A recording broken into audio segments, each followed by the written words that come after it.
Welcome back to another episode of Cape Ann Today. I'm talking today to Jenny Amory, Carol Chirico, and Jerry Scharfstein. This group was recently instrumental in adding solar panels to the Rockport Unitarian Universalist Church. Hi, everyone. Hello. Hello Hi. there. Thanks for being here. Jerry, I'm going to start with you. Why did you decide on moving forward with a solar panel project? Well, first of all, Heather, thank you for this opportunity to talk. I know we're all very excited to share our experience with you. Uh, our faith, Unitarian Universalism, affirms and promotes 7 principles.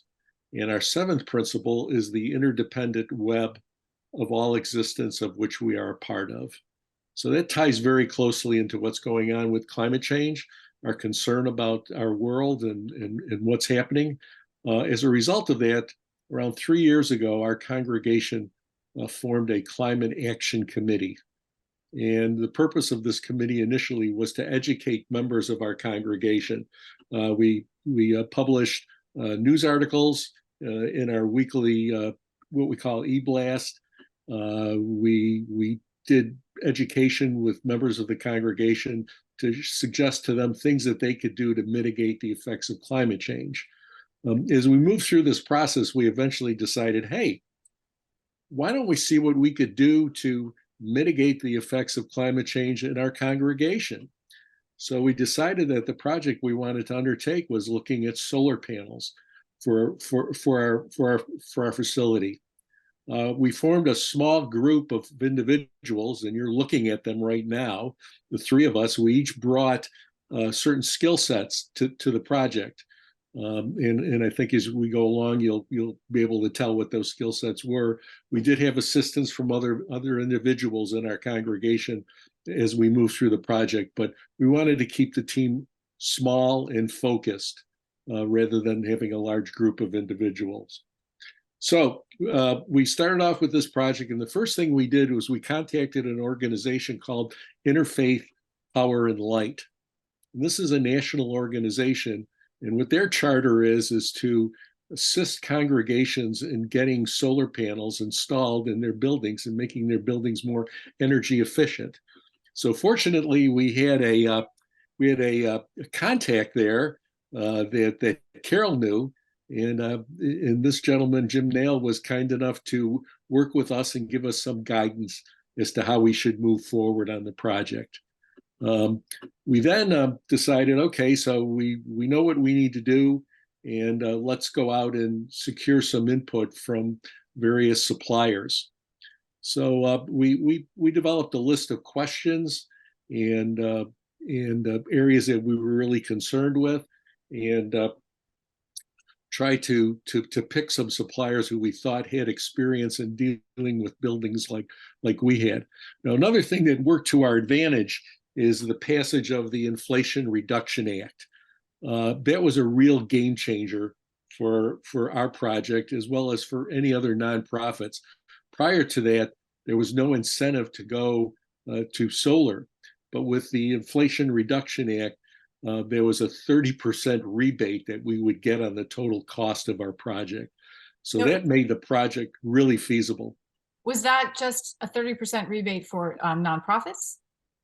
No, it's actually a 30% rebate for individuals, for corporations. I think, the terms may vary to a certain degree, but it offered us 30% off the total cost of the project. And prior to that, we looked at what the total cost would be, and it was a real stretch for us. But when you subtract that 30%, it's not quite as much of a stretch. So that was a real game changer in the industry. So what we did is we contacted 4 suppliers and had put together a list of questions for each of them, and we narrowed it down from 4 down to 2. Then we just had to make a final decision of who to go with. And one of the criteria, and Carol's going to talk more about this in her portion of our discussion, is we need to get this project approved through the Rockport Historical Commission. We lie right in the heart of Rockport, and it's not it wasn't going to be a slam dunk for us to get the go ahead on this project. So we ended up going with a company that we felt could provide us a lot of assistance in getting approval through the Rockport Historic Commission. That was one of the key criteria, as well as price, experience in the industry, and just basically what the word is on the street as far as the solidity of this company, as far as how good they were doing financially. So we ended up going with a company called Sunbug. They were our choice of suppliers, and we move forward with them. So I think that pretty much does that kind of answer your question? Yeah, no, it does. It does, like, Maybe in more detail than you wanted, but no, it's great. Now I have questions for Carol. So you must have had so many challenges. I mean, my first thought is, how do you attach solar panels to a historic building? And I know that you must have gone into great detail with that. And so many people will be interested in hearing how that all came out. But just the structure of the building, the whole project. Tell us about the internal issues going on. So one of the things we learned in the process was that solar panels aren't very heavy. And so they really don't have a significant impact on the structure of a building.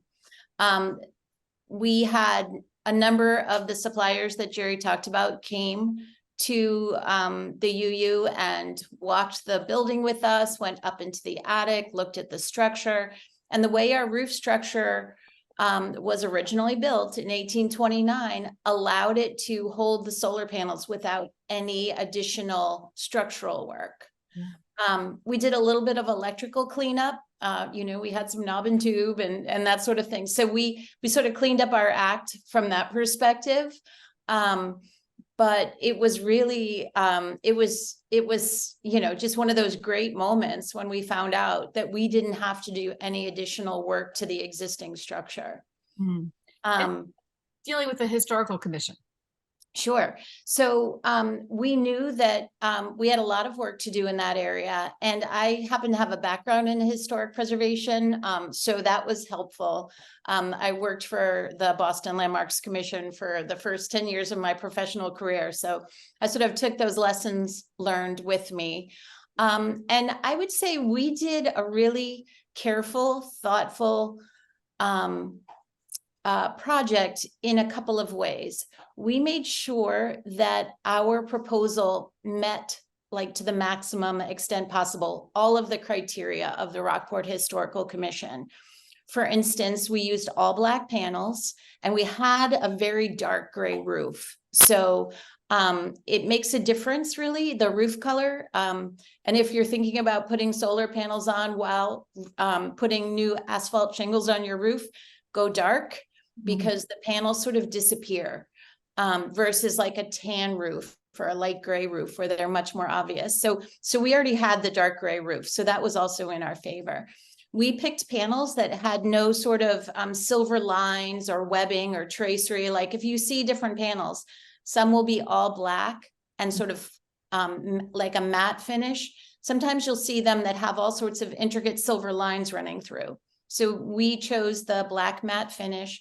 We did a symmetrical array. It's a perfect rectangle. So it's 3 rows of panels with 11 panels each. So there were sort of no irregular shapes or sort of, we didn't have to accommodate a chimney or a skylight or anything like that. So in the end, the solar array itself was really unobtrusive. Another thing we had going for us was that the roof that was sort of most favorable, we were told we had prime solar real estate, is situated so that if you're standing on Cleve Street and looking at the front elevation of the church, you cannot see the solar panels. Oh, nice. Yeah. You can see it from other places in town, from Hale Street, a little bit further up Cleves, I think, or Jewett, I'm not sure which one. And then if you're standing on Broadway and you look across the town hall parking lot, you can see the panels. But sort of the primary elevation, the historic elevation, was not impacted. And so we sort of went through point by point with the Historical Commission. We sort of brought in other information we received from other towns that have approved solar in historic districts, and gave examples of other churches that were historic or in historic districts. And so we had this sort of lengthy, comprehensive presentation. And, you know, it was a pretty straightforward meeting. They thanked us for the work and for meeting the criteria of the commission, and it was approved. Nice. Well, I hadn't really thought about it, but it does feel as if solar energy versus historic districts is kind of where two virtuous organizations or well-meaning organizations meet. And how will they resolve that? So it sounds like you did it. Yeah, exactly. It was, I don't know, the experience all in all was very rewarding, because we were able to make the argument that sort of Jerry brought in, that, you know, this is a tenet of the UU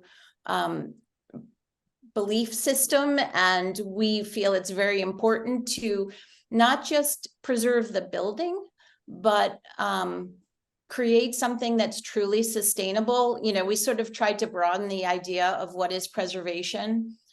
Is it just the building, or is it allowing us to sustain sort of our congregation and our presence for the long term? So it went well. Nice. I like that. And tell me just a little bit about dealing with the board. Every organization has to deal with a board, every nonprofit. How did that go? Communication and approval, and how that all went down. Jenny, do you want to take this? Yeah, sure. Just to back up a little bit, but it relates to working with the board, which is, you know, as Jerry and Carol were doing a lot of the beginning parts of the work with the prospective solar companies and historic preservation presentation, we coordinated with the board very early on to talk about both the planning, but also the fundraising, how we were going to do it. So there were a couple different points in which we did that sort of more formal presentations to the board. But Reverend Susan Moran, our minister at the UUSR, and our board president, Jen Hapgood, are both completely behind solar and involved in supporting this project in a variety of ways, and including helping with fundraising for the project itself. So again, while this planning was going on with all the technical and historic preservation work, we were also doing planning on the fundraising, and we wanted to make the fundraising fun and involve as many people as possible. So we created a name for the campaign called Here Comes the Sun Campaign for Solar. We had a target to raise about $50,000, which was raised slightly with some unexpected costs early on. We had a visual that was fun. It was like rays of sun. We also had a concert, Here Comes the Sun concert, to help raise some money with the fabulous Headlands. We did a lot of specific planning, doing a gift pyramid, trying to look at how many people we thought would give various amounts, and including, you know, talking and coordinating with Reverend Susan. And an interesting and different sort of aspect of this, we had a conditional pledge form, because we knew that we had to get the approval of the Historical Commission, but of course we didn't know if we were going to get that approval until that very day when the presentation was made. So we started doing fundraising in February. We launched our campaign, and a number of us pledged from the Climate Action Committee first before we announced, so we could have a base of sort of excitement about the work. We also did a lot of outreach to both, you know, within our congregation. So speaking on Sundays about the work that was going on, talking about the little bit more than $51,000 that we needed to raise, so that we built a lot of support. And of course, all during that time, Jerry and Carol were updating the congregation on the work of working with Sunbug and the technical issues. And so So really, it was hand in hand with the board. And I think the exciting part of it was that also Carol and Jerry really did a lot of outreach within the community, not just within our congregation, but to build support. So we had people testifying at the Historical Commission, and we had people giving to the project, also from the community. So we had 94 donors giving, and we exceeded our fundraising goal by about 8%. So we raised $55,500 about, and it was about a 3-month campaign. We did all that work really right up until the Historical Commission meeting, and then it was a matter of just collecting the pledges afterwards. But I think it really touched something that people really believe in, is wanting to do something very proactive for our church and community, which is to do solar. And we also knew that we were a little bit on the groundbreaking with working with the Historical Commission and getting the approval. So there was a lot of excitement that was built up over time. And it exceeded our expectations because we were able to raise over the total project goal. As Jerry was mentioning, we project about $15,000 that will come back in the form of a rebate, which we will hopefully use to also do more reduction of energy costs within the church. So it was a very satisfying and positive campaign. And project, I would say. I think Carol and Jerry, you should talk about just what actually happened when the solar panels were put on, because I think it was just so uplifting to so many. What was that process like? Well, first of all, I'm really convinced that we made the right choice as far as who we chose.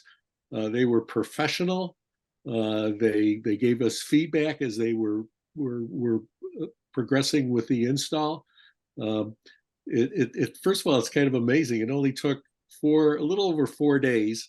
They had to do a little adjustment of some of the panels, but they came in with a crew of individuals and set up ladders along the side of our building, which I certainly wouldn't wanted to have climbed up, but first of all, they have to install a rail system on the roof where the panels sit on. Mm-hmm. And it's pretty precise work that they have to get them fastened down properly and at the right angle and the right location and the right spacing. So they had a crew of individuals do that. And then after that was completed, they started putting the panels up. It was quite interesting watching them do that work. It was a lot of manual labor. There were some pretty warm days, and I felt kind of sorry for those guys who were up there doing that work. But they did a really, really nice job in laying out the panels in the formation that Carol described. And it's a perfect rectangular design, so you don't have any panels at odd angles or sticking out or anything like that. We installed called a snow guard below the panels, so that in the winter, when you do get snow and that snow starts to melt, rather than it come crashing down to the ground, that this snow guard will be there to break up the snow that's falling, and it won't cause as much havoc down below. But they were there early. They stayed late, and they had a very, very hardworking crew. And there was a couple days when I couldn't be there because I had made some previous plans, but Carol was there bright and early. I'll let her share her perspective on things. Well, I have a question before we go to you, Carol. I hadn't really thought about this with solar because I have not done that to our house yet. But considering it on top of a high building like a church, I'm thinking about wind. What is the consideration with wind? Well, that does go into the design. After their initial proposal to us, they came back, and actually the biggest cause of failure with those panels is not them being too heavy, is wind coming in underneath and lifting them up, if you would. Yeah. So what they did is they increased the number of tie down locations of where the panels are tied to the rail. Mm-hmm. So they I guess there's a standard number of tie down locations, And then in our case, they had to add some additional ones to guarantee that the panels would stay secure to the rail system. That's a good, very, very good question. Yep. Carol, do you want to embellish here? Not really. Just, I mean, I don't have anything more to say about the installation. We had to wait, I think, about 10 days for National Grid to sort of accept the interconnection. And then we literally got to push the button and turn it on. And as soon as we did, the meter started going backwards. I mean, that's crazy. It was a sunny day and it was just so exciting. And I just kept walking my dogs past the church every like 3 times a day to see where the meter had, you know, to see how far backward it was going. So how much power we were producing. Shortly after that, we got an app that we have on our phones to see how much power we produce each day. So I don't have to keep checking the meter. So do you want to say anything about the savings that the church has been able to take on? Well, we expect that the system is going to produce 150% of our current electrical need. As Jenny mentioned, we will, once we get the rebate from the federal government, we intend to buy mini splits for the 2 offices that are occupied more regularly, so they will have electric, heat, and AC. We're not sure how much of that additional, you know, we're not sure if we're still going to be producing a surplus of power at that point. We'll have to see once we change that out.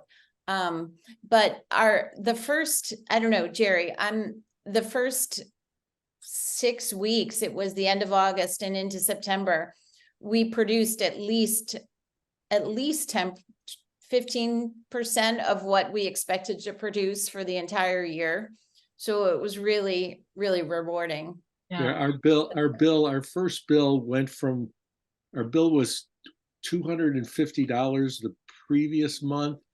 And I think it went down to $30. And it was kind of the timing of when we turned on the system. If we had a full month under our belt, we would have had a 0 bill. I haven't seen our next bill, but we're saving a sizable amount. Plus, we're going to be generating some excess capacity, as Carol indicated, and we could potentially sell that capacity to other individuals in Rockport.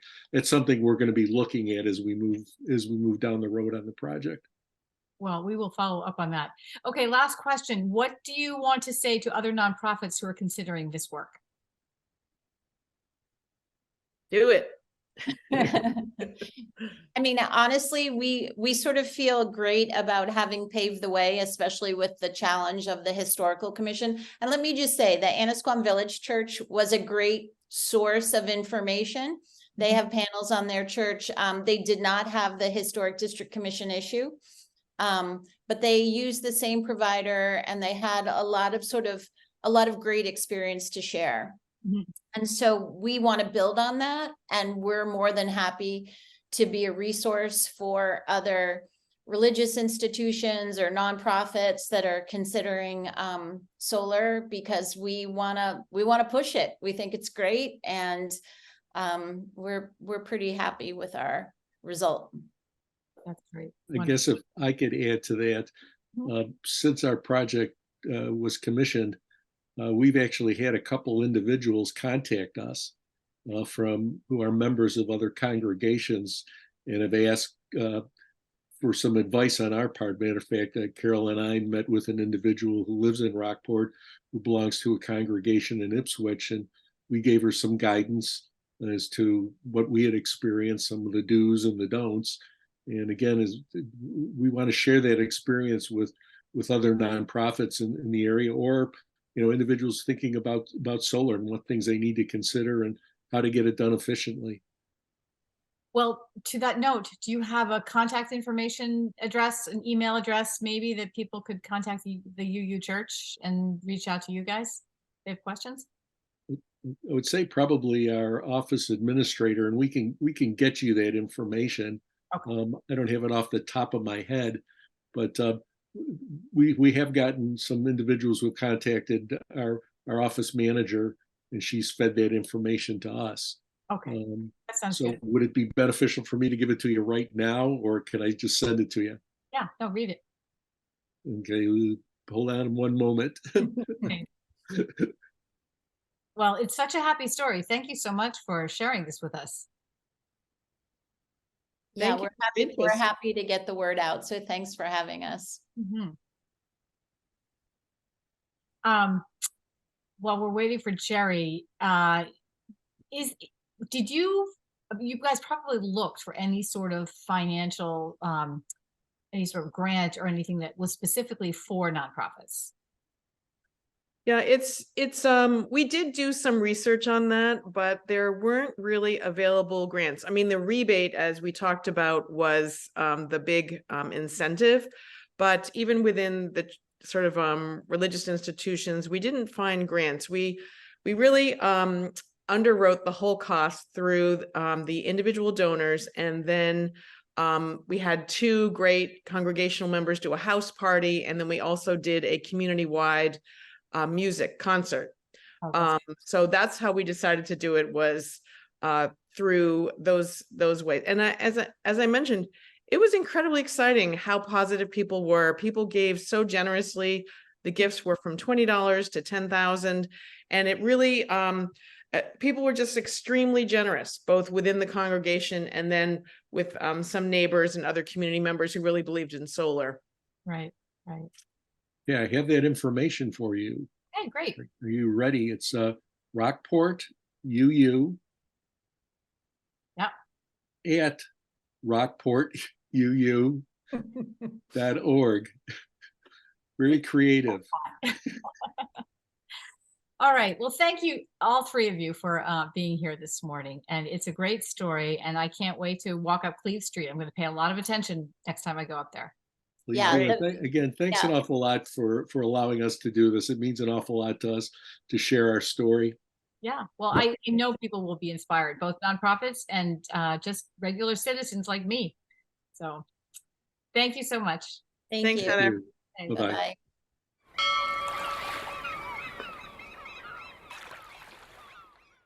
Interested in a sponsorship? Email sponsor@1623studios.org to learn more.